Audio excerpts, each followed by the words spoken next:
All right, all right, all right. We are back. We are back. Thank you for your patience.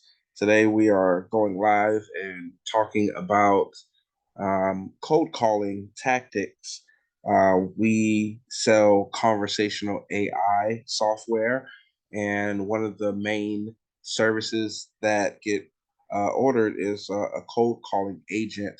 And I just want to talk about the best, or I wouldn't really necessarily say best, but I would say a tactical approach to cold calling because really cold calling is not too hard, but at the same time, I like to apply some cold calling tactics when I create my cold calling agents. So I have a video that really goes over some good points about cold calling. Is a compilation video of various sales agents and their mentality and reason for using their own cold calling scripts.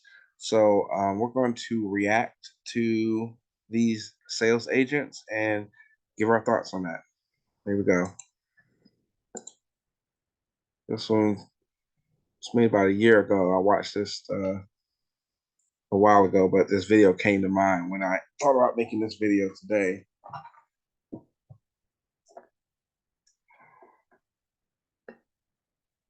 I went ahead and asked 8 sales leaders to give me an example of what makes an effective cold call opener. And this is what they had to say. Yeah. Let me hit pause, let it buffer in. I am live, so sometimes you got to give the computer a little bit of time. So yeah, as he said, he got about 8 sales people, and he asked them the same question, which is, what would you say your best cold calling opening line would be? And he compiled it all together. I thought it was a pretty good video. If he would have interviewed me, I probably would have had something to say also. Let's listen.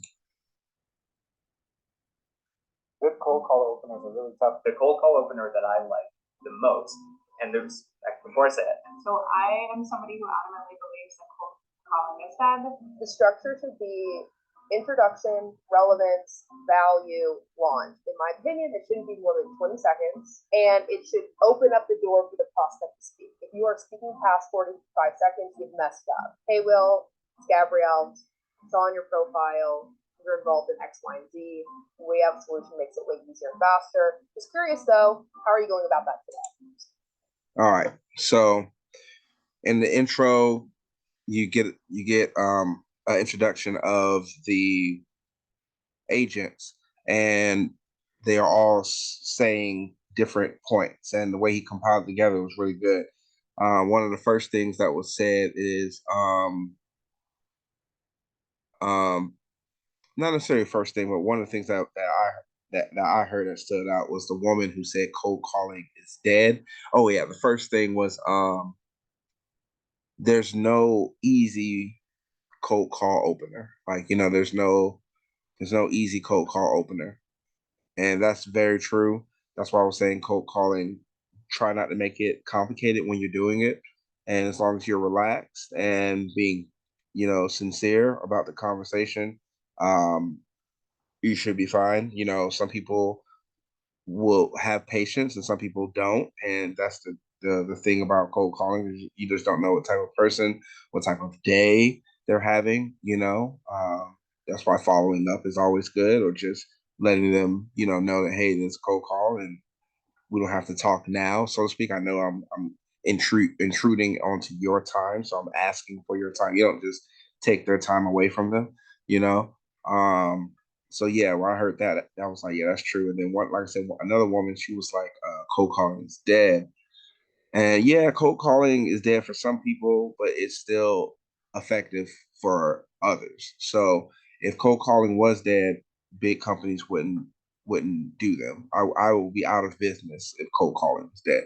So everybody has their own way, and maybe her personality, kind of clashes with performing the act of cold calling. And then finally, I want to speak on the young lady who talked about how a good cold calling opener should be within 20 seconds. I don't know if you saw in another video of mine, but I was talking about that elevator pitch, that 30 seconds. Some people say an elevator pitch could be 90 seconds. That's a long elevator ride, in my opinion, but elevator pitch means you got 30 seconds or less to state your intentions. And, basically, if you're talking longer than 30 seconds, you failed your elevator pitch. And that's exactly what the woman said. She said, if you're talking like 45 seconds, you messed it up. So yeah, good stuff so far. Let's keep it going. Some people do the shady stuff where they tell you to like call them and pretend like you know them. Like, you don't know me. You don't know somebody named Ned. Come on. So I'm like, look, Will, this is Ned. You're not expecting my call. If you have a moment, I promise you. They tell me yes, they tell me no. Okay, I'll work with what I can. And I'm not going to say the reason for my call. I'm just going to go straight into a problem. Right? I'm calling from TriNet, and a lot of CFOs that I speak with, typically their second largest cost after payroll is health benefits. And I know that health benefits costs have been rising to 15% year over year in the state of California. Curious, how are you handling your second largest cost rise that much? Waiting for one. All right, that was all right over elevator pitch. I actually timed him. It was a little less than 30 seconds when he what he was saying is that he immediately asks or he immediately puts the what they call that the elephant in the room, or points out the elephant in the room, and then he immediately respects their time and he asks for their time. He doesn't mind if they say no. He doesn't take it personally if they say no, but if they do say yes, that's when he gives them his elevator pitch and he goes straight into it. Because it's such a good, informed, well-positioned question with a statement before it. So people are just like, whoa, that was really good. What? How did you know?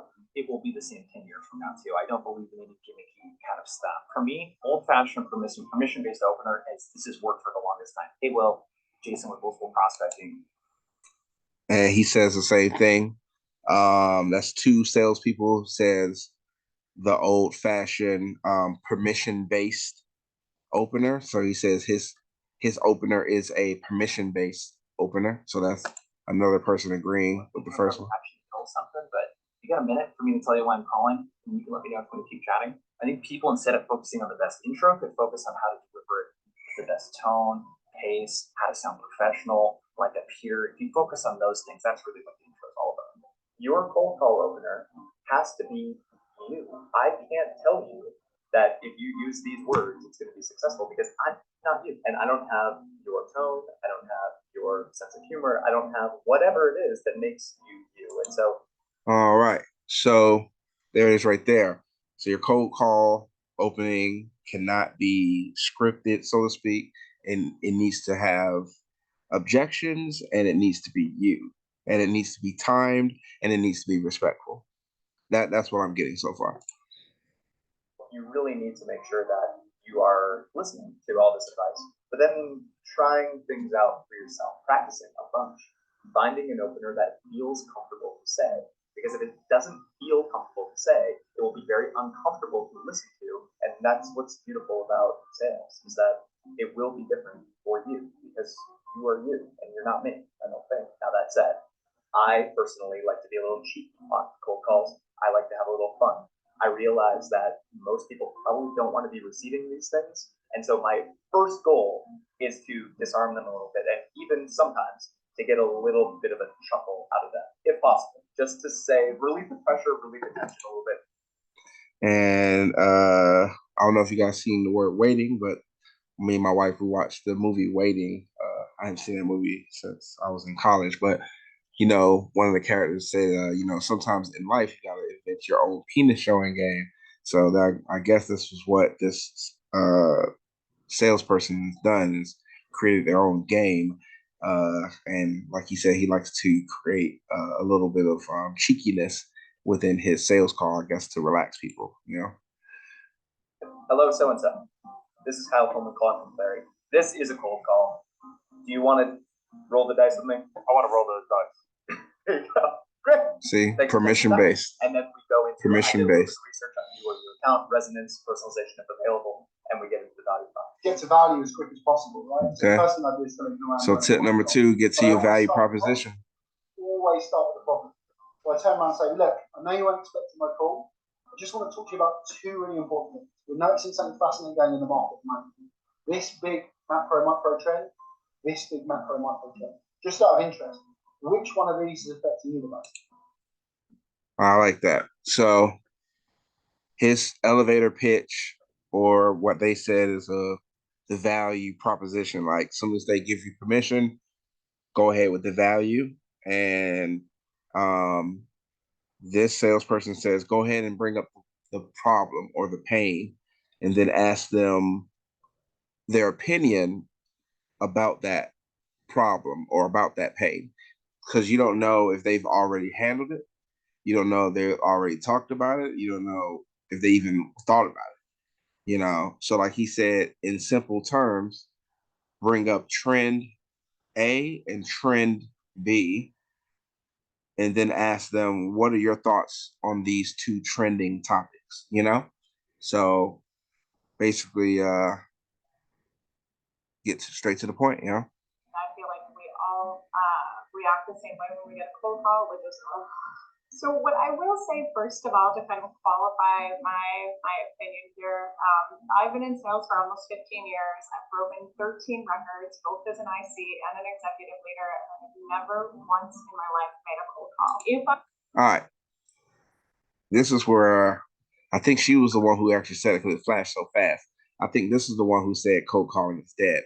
And it's funny that someone who says cold calling is dead never once in my life made a cold call. It's like, come on, man. You're one of those naysayers. You don't even try it. And you want to talk shit about it. So that's not cool. But we're getting her opinion anyway. But this is coming from someone who, she even said out of her own mouth, she does not do cold calling. So she's a good salesperson, but she doesn't like to use the cold calling method. If I had to cold call today, if you put me back in the seat as a BDR and I had to figure it out, I would use a script kind of like this. Hey, Will, it's Sam McKenna from Sam Sales. I think you've probably seen a few of the emails that I've sent you, and I am click. That I catch you. Already hung up. I'd love to talk to you about what you have coming up for training or enablement. Could I possibly find a little time on your calendar in the next week or 2? Click. She would have got hung up on twice. I don't know if you saw that, but the video edited her. So her whole spiel was definitely not under 30 seconds. She was talking for maybe 60 seconds, but let's let her speak.